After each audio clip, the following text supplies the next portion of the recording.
खदान में काम करने वाले मजदूर एक सफेद चूहे को देख रहे हैं। वो सोच रहे हैं कि क्या वह चूहा धन का देवता है। वह चूहा खदान में ऊपर चढ़ रहा था। यह देखकर हर कोई तुरंत उस दिशा में खोदता है। उन मजदूरों ने वहाँ दीवार पर सुनहरी रोशनी देखी और पास जाकर देखा तो पता चला कि वो 99% शुद्ध सोने का सांप है। फिर वो खदान के बाहर जाकर देखते हैं कि वो चूहा स्वयं ही सांप के मुंह में फंसा हुआ है। खदान के मजदूर तुरंत उसे बचाने के लिए दौड़े और वो चूहा इधर उधर चलने लगा। वो चूहा तुरंत खदान के अंदर आ गया। उसके पीछे पीछे खदान के मजदूर भी चले गए। मजदूरों ने सोचा कि जरूर आसपास सोना होगा। एक मजदूर ने वहाँ एक कील ठोक दी, लेकिन अब वो इसे खींच भी नहीं सकते हैं। इन मजदूरों ने बहुत कोशिश की, लेकिन वो कील नहीं निकला। उनका सीनियर तियान यह स्थिति का जायजा लेता है। वो कहता है कि उन मजदूरों को अभी सीखना होगा। वो कहता है कि वांग बा ने अपना हाथ काट लिया और कुछ नहीं कहा।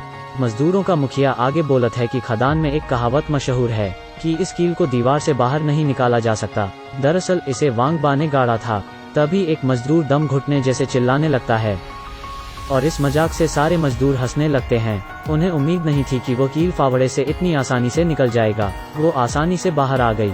तियान उस कील में लगी रेत को छूता है और मुस्कुराता है। एक मजदूर यह देखकर और खुदाई करता है और जैसे ही गहरी खुदाई करता है उसको पता चलता है कि वो वास्तव में सोने की ईंट है। वो लोग यहाँ की मिट्टी को पानी से धोते हैं और ध्यान से कंदील की रोशनी में देखते हैं।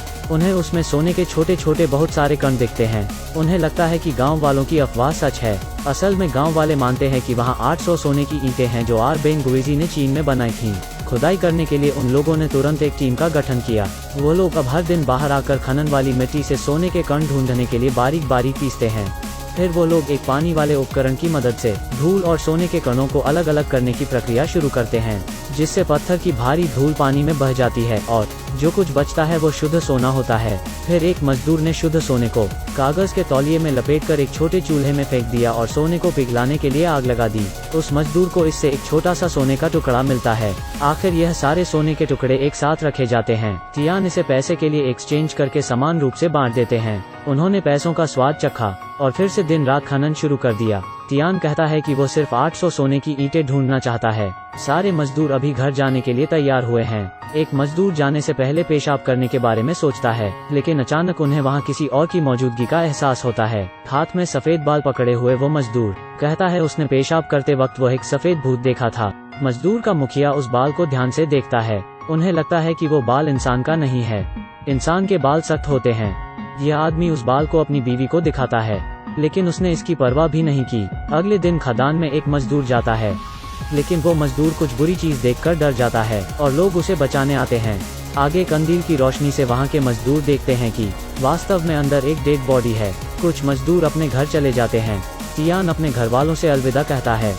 फिर वो तलवार लेकर नाचने लग जाता है। उसके बाद सभी दरवाजे में प्रवेश करने के लिए तलावर को छूते हुए अंदर की ओर जाते हैं। यह सब उस भूत से बचने के लिए करते हैं। इतना ही नहीं, उन्होंने यह भी देखा कि खदान में बहुत सारे कैन मिले हैं।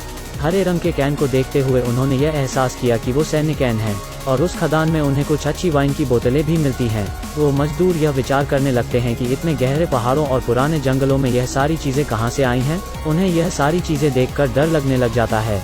एक मजदूर ने एक सफेद बालों वाले आदमी को सामने से गुजरते हुए देखा। तियान और उसके साथियों को लगता है कि वो गुफा में रहने वाला आदमी होगा, क्योंकि पिछली बार उन्होंने सभी मांस के जार हटा दिए थे। वो आदमी अब भूखा होगा, तो वो उस गुफा में आया जहां सफेद बाल पाए गए थे और उसने चुपके से मांस के कैंस को वापस रख दिया और फिर छुपकर देखने लगा। सबसे पहले सफेद चूहा इसे सुंघने आ गया, लेकिन अब अचानक से वहाँ सफेद बालों वाला आदमी प्रकट हो जाता है। सफेद बालों वाले व्यक्ति ने चूहे को भगा दिया और खुद मांस का जार रख लिया। तियान और उसके साथी सफेद बालों वाले आदमी को पकड़ लेते हैं, लेकिन जब उन्होंने उसके बाल हटाए तो सब भौचक्के रह गए। तियान को लगता है कि वो सफेद बालों वाला आदमी उसका ही पिता है, जो कि कुछ वर्षों से गायब है। आखिरकार तियान अपने पिताजी को पहचान लेता है। तियान के पिता वहाँ कई वर्षों पहले 800 सोने की ईंटों को ढूंढने गए थे, लेकिन गुफा ढह गई और वो छेद में गिर गए। वो इतने वर्षों तक जिंदा रहने के लिए थोड़े थोड़े भोजन पर निर्भर रहे। अब वो मूल रूप से बोलने की क्षमता खो चुके हैं, लेकिन तियान उनकी बड़बड़ाने की भाषा को समझ नहीं सकता। लेकिन जब उसने एक लौकी देखी तो उन्होंने उसे कस कर पकड़ लिया और बोलने लगे, लौकी लौकी। और फिर उसने इशारे से लौकी पर बनी हुई पेंटिंग दिखाई। तियान समझ गया कि वो जरूर खजने का नक्शा है। तियान अपने साथियों के साथ तुरंत नक्शे के सहारे खजाना खोजने के लिए निकलता है। उन्होंने पूरे खदान का चप्पा चप्पा छानना शुरू किया और शैतान द्वारा छोड़े गए सामान को देखा। उन्होंने गुफा की पीछे की दीवार में एक दरवाजा देखा और वहाँ बचे हुए बक्से को हटा देते हैं। उन्हें दरवाजा खोलने में काफी मशक्कत करनी पड़ी। उन्होंने देखा कि अंदर एक छोटी सी गुफा है और वहाँ लकड़ी के बहुत सारे बक्से मिले। क्या यह 800 सोने की ईंटें हो सकती हैं?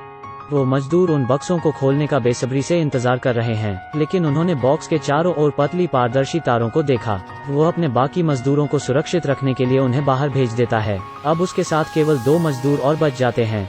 तियान ने लोगों से तार के दोनों सिरों को कसकर पकड़ने के लिए कहा और उसे कैंची से सावधानी से काट दिया। जिजियान ने डर के कारण पेशाब कर दिया। फिर मजदूर धीरे धीरे से तारों को हटाने लगे और उन तारों को डब्बे से बाहर करने के बाद उन्होंने उस तार को कुल्हाड़ी के चारों ओर कसकर लपेट दिया। अंततः वो लोग खदान में सोना ढूंढने में सफल रहे। वो मजदूर इतना डरा हुआ है कि उसकी कुछ हिम्मत नहीं हुई। तियान ने अपना पसीना पोंछा और बॉक्स खोलने की हिम्मत जुटाई। अंदर बक्से में वास्तव में सुनहरी ईंटें हैं, पूरी 800 सोने के ईंटें। वो तुरंत फूट फूट कर रोने लगा, लेकिन अंत में वहाँ पुलिस आ जाती है और उसे झूठ बोलने और दुष्प्रचार के कारण 20 साल की जेल हुई। तियान के पिता अपने बेटे का नाम साफ करना चाहते थे, इसलिए वो अंदर जाने के बारे में सोचते हैं। 800 सोने की ईंटें अब उन्हें मिलती हैं। अंत में इन्हें अब बदनामी का सामना नहीं करना होगा। उपरोक्त टीवी श्रृंखला का नाम गोल्ड रश वैली है। आशा करते हैं कि यह कहानी आपको पसंद आई होगी। मुझे लगा था कि यह सिर्फ एक साधारण सोने की खुदाई करने वाले की कहानी होगी, लेकिन यह कहानी कुछ अलग थी।